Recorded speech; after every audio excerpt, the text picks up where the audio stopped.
Court resumed today in the trial of the father of the accused Georgia school shooter. The teenage daughter of Colin Gray says she felt pressure to lie to investigators when she spoke to them on the day of the shooting in 2024.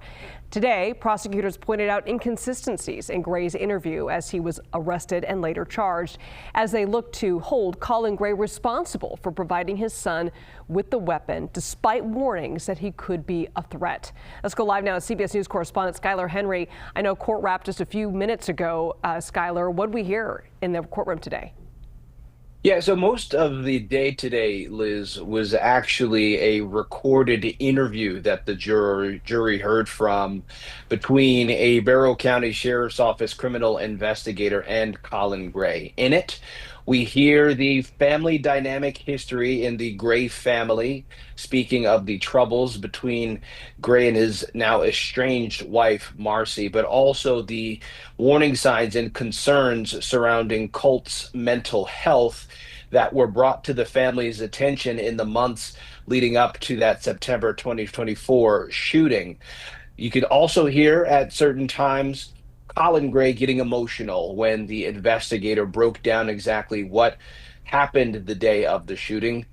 At one point, you hear from Colin ultimately saying that never in 1,000 years would he have thought that his son was capable of doing something like this. And you pointed out, prosecutors have indicated that they say that it was Colin Gray's negligence that led to what we saw on that day back in 2024, saying that it was not only the firearm that he purchased for Colt that was allegedly used at the time of the shooting. He bought that gun for him for Christmas, but also the way the firearm was stored altogether, saying that it was not in a gun locker under any sort of lock and key, simply at the top of Colin's closet, and the fact that Colt had the AR-15 style rifle allegedly in his room in the days leading up to the shooting in and of itself. Colin Gray and his attorneys maintained that he had no idea Colt was capable of doing something like this, saying that Colt was living a double life, certainly online as well. There have also been concerns surrounding Colin and, for that matter, his family's steps of trying to seek some sort of mental health counseling and guidance for Colt altogether in the weeks leading up to the shooting, saying that he made steps inside of the school system to try to get Colt help, while we also saw and heard from others in witness testimony indicating that they were trying to do the same thing for the now 16-year-old allegedly responsible for the shooting that happened that day that killed 2 teenagers and 2 teachers, as well as injured nearly 10 others. Remember here, Liz, if the jury were to find Colin Gray guilty, he could be facing up to 180 years in prison. He's facing nearly 30 counts altogether, including second-degree murder and manslaughter charges.